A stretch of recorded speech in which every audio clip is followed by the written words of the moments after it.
ഈ സാറിൻ്റെ ഒരു കാര്യം അന്നന്ന് പണിക്കാർക്ക് കണക്ക് തീർത്ത് വിട്ടിരുന്നെങ്കിൽ എനിക്ക് ഈ പാടില്ലായിരുന്നു. പറഞ്ഞാലും കേൾക്കൂല. അയ്യോ സാറ്. സാറേ, സാറിൻ്റെ കാര്യം ഇപ്പോൾ ഞാൻ വിചാരിച്ചുള്ളൂ. ഇല്ല സാർ, മറന്നില്ല. പോവാം, ഞായറാഴ്ച പോവാം. ഞായറാഴ്ച കൃത്യം 11:30 പോവാം. ഞാനും അവനും ഉണ്ടാവും. പിന്നെ ചിലപ്പോൾ അവൻ്റെ കൂട്ടുകാരുണ്ടാവും. ഓ ശരി സാറേ. ഓ ശരി ശരി. ഓക്കെ ഓക്കെ ശരി. ഉറപ്പിച്ചു മകളെ. ഈ ചെറുക്കൊന്നും പറഞ്ഞില്ലല്ലേ. ഇനിയിപ്പം പോയേ പറ്റൂ. മകളെ പോയി അമ്മ വിളിച്ചിട്ടുണ്ടോ? പോടി കൂട്ട്. കൈകാലൊക്കെ വിറയ്ക്കുന്നു. ഞാനായിട്ട് ചെന്ന് ഇടപെടുകയും ചെയ്ത് ഇത് നോക്കണ്ടായിരുന്നു. മക്കൾ മാങ്ങാത്തോലി എല്ലാം ഇങ്ങോട്ട് വേണം.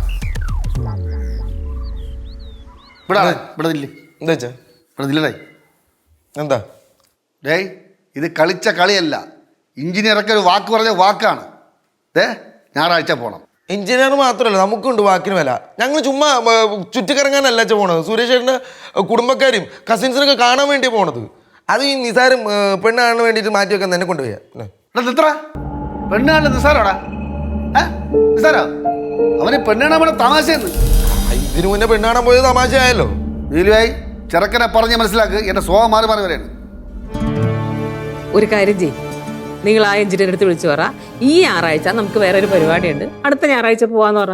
അത് തന്നെ. ഈ ഞായറാഴ്ചയെ കുഴിപ്പുറത്ത് ഒരു പരിപാടി ഉണ്ട്. അത് അച്ഛൻ പറയാൻ വിട്ടുപോയി. അതുകൊണ്ട് ഈ ഞായറാഴ്ചത്തെ പരിപാടി അടുത്ത ഞായറാഴ്ചത്തേക്ക് ആക്കാന്ന് പറ. കുഴിപ്പള്ളത്തൊന്നും പരിപാടി അങ്ങനെ പറയാൻ ഞാൻ എഞ്ചിനീയറുടെ കള്ളം പറയില്ല. എന്റെ തല പോയാലും ഞാൻ കള്ളം പറയില്ല. അയ്യോ, തല പോയാലും കള്ളം പറയാത്ത ആളെ കേശുവേ. ഡേയ്, നീ വേണമെങ്കിൽ വന്നാൽ മതി കേട്ടാ. നീ കൂടുതൽ വലിയ മറ്റവനാവല്ലേ. വേണമെങ്കിൽ അല്ല, നീ ഞാൻ കൊണ്ടുപോടാ. നീ ഞാൻ കൊണ്ടുപോയിരിക്കും. ഇതെന്താണിത്? വിരട്ടി കൊണ്ടുപോണേ ഗുണ്ടായിസോ? ഇങ്ങനെയാണ് പെണ്ണ് കാണിക്കാൻ കൊണ്ടുപോകണം. കൊള്ളാം, നല്ല പെണ്ണാണല്ലോ, സൂപ്പർ, എനിക്ക് ഇഷ്ടപ്പെട്ടിട്ടാ. ചേട്ടാ ചേട്ടൻ അത് നടങ്ങും. ചേട്ടൻ ഒരു കാര്യം ചെയ്യും. ചേട്ടൻ സുരേഷ് ചേട്ടനെ വിളിച്ച് പറ, ഇങ്ങനെ കാര്യമുണ്ട്. ചേട്ടൻ പെണ്ണ് കാണാനല്ലേ? ചേട്ടൻ സമ്മതിക്കും. ചേട്ടൻ സമ്മതിക്കുന്ന? സുരേഷ് ചേട്ടൻ സമ്മതിക്കുന്നു. അത് തന്നെ, നീ വിളിച്ച് പറയടാ, നിനക്ക് ഈ ഞായറാഴ്ച വേറെ ഒരു പരിപാടി ഉണ്ട്, അപ്പൊ അടുത്ത ഞായറാഴ്ച പോവാന്ന് പറ. അത് തന്നെ. സുരേഷ് ചേട്ടൻ്റെ വീട്ടിൽ ചടങ്ങും പരിപാടി ഒന്നും അല്ലല്ലോ. എപ്പോഴെങ്കിലും അറ്റൻഡ് ചെയ്യാലോ, പോവാല്ലോ. ചില്ല് ചെയ്യാൻ പോണതല്ലേ നിങ്ങള്? അയ്യേ, എനിക്ക് ഈ പെണ്ണ് കാണാൻ പോണെന്ന് പറഞ്ഞ് ഇതിൽ നിന്നൊന്നും എനിക്ക് ലീവ് എടുക്കാനൊന്നും പറ്റൂല ഈ പോണ പോക്കിന്. കാരണം ഇതിന് മുന്നത്തെ പെണ്ണ് കാണാൻ പോണത് ഞാൻ സുരേഷിൻ്റെ അടുത്ത് ഓൾറെഡി ഞാൻ പറഞ്ഞമ്മ. അപ്പോൾ പോലെ ഇടയ്ക്കിടെ കളിയാക്കിയായിരുന്നു. എന്താ പറയുക, ഞായറാഴ്ച നീ ചായയും മിച്ചറും കഴിക്കാൻ പോളെന്ന് ചോദിച്ചു. ഇതിനിടെ കൂടി ഇതും കൂടി പറഞ്ഞു കഴിഞ്ഞാൽ ഇനി എന്നെ കളിയാക്കും. ഞാൻ ഇല്ല പെണ്ണാണ്, ഞാൻ അതുകൊണ്ടാണ് ഞാൻ പറഞ്ഞത്. ഈയിടെ ഇതൊക്കെ ഫ്രണ്ട്സിന്റെ ഇടക്ക് സർവ്വസാധാരണമാണ്. അതൊന്നും വലിയ കാര്യമായിട്ട് എടുക്കേണ്ട ആവശ്യമൊന്നുമില്ല. നീ പറയുന്നു. അല്ലെങ്കിൽ ഞാൻ വിളിക്കണ സുരേഷിനെ? ഞാൻ വിളിച്ചോണേ പറയാം. ഞാൻ വിളിച്ച് പറയാടാ. നീ വിളിക്കണമെങ്കിൽ നീ വിളിക്കല്ലേ, ഞാൻ വിളിച്ചു പറയാം. നീ എന്തിനു വിളിച്ച് പറഞ്ഞത്? അവൻ്റെ കൊച്ചു പിള്ളേ, അവൻ വിളിച്ചാൽ അവൻ്റെ കാര്യങ്ങളൊക്കെ വിളിച്ച് പറയണ. ശരിയാണ്, ഞാൻ വിളിച്ച് പറഞ്ഞാൽ തീരാവുന്ന കേസാണ്. പക്ഷെ ഞാൻ വിളിച്ച് പറയില്ല. അച്ഛൻ ഒരു കാര്യം ചെയ്യാം, അച്ഛൻ എഞ്ചിനീയറെ വിളിച്ച് പറ. അത് ഓക്കെ ആണല്ലോ. ഞാൻ എഞ്ചിനീയറെ വിളിച്ച് പറയില്ല. നീ ഞായറാഴ്ച പെണ്ണ് കാണാൻ പോയിരിക്കും. അച്ഛൻ എന്താ എത്ര നിർബന്ധം ഞായറാഴ്ച പെണ്ണ് കാണാൻ പോകണം? ചുമ്മാ അടി ഉണ്ടാക്കാൻ വന്നിരിക്കുക. നിനക്ക് എത്ര ഞായറാഴ്ച ഊരി വെച്ചാൽ പോണോന്ന്? ഇത് അച്ഛൻ മനഃപൂർവ്വം വാശി കാണിക്കണേട്ടാ. അപ്പുറത്തല്ലേ ഞാൻ വാശി കാണിക്കണത് എനിക്ക് വേണ്ടിയല്ലടാ, നിനക്ക് വേണ്ടിയാടാ. അയ്യോ, എനിക്ക് വേണ്ടി ആരും വാശി കാണിക്കാൻ പ്ലീസ് പ്ലീസ് അച്ഛാ, ഇത്ര വാശി കാണിക്കല്ലേ. എനിക്ക് വേണ്ടി ഇത്ര സ്നേഹം വേണ്ട. നീലുവേ, നിനക്ക് ഈ ചെറുക്കനെ വേണമെങ്കിൽ വിളിച്ചോടെ പറഞ്ഞ് മനസ്സിലാക്ക്.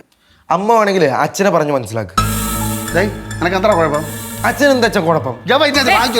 ബാലു, എന്ത് കാല് ഇങ്ങനെയാണ് പെണ്ണ് കാണിക്കാൻ കൊണ്ടുപോകാൻ പോണ? പിന്നെ എങ്ങനെ വരെ കൊണ്ടുപോകണം? താലപ്പൊലി വെഞ്ചാമര വെച്ച് കൊണ്ടുപോകണോ? എന്റെ അച്ഛൻ വിഷയം വിടച്ചാ. കുറച്ച് കഴിയുമ്പോൾ ചേട്ടൻ അങ്ങ് സമ്മതിക്കും. ഇങ്ങനെയാണെങ്കിൽ കുറച്ച് കഴിഞ്ഞാലും ഞാൻ സമ്മതിക്കില്ല. എടാ, നീ സമ്മതിക്കണ്ടാ. അവന്റെ പെരുമാറ്റ രീതി കണ്ടാലേ അവന്റെ കോടീശ്വരൻ തോന്നുന്നു. 3.5 ചക്രത്തിലെ ശമ്പളം ജാടാണെങ്കിൽ അവരൊക്കെ വലിയ ബെടാ പാർട്ടിയാണാടാ. നിനക്കൊക്കെ അവിടെ ചെന്ന് കാലൂത്തുള്ള യോഗ്യതയില്ല. അയ്യോ, നന്നായി. എനിക്ക് ഇത്ര വലിയ ബഡാ പാർട്ടിയായിട്ടുള്ള ബന്ധമേ വേണ്ട. എനിക്ക് താല്പര്യമില്ല. എനിക്ക് പറ്റിയ ബന്ധം ഞാൻ നോക്കിയോളാം. ഓക്കെ ഓക്കെ പഠിക്കും.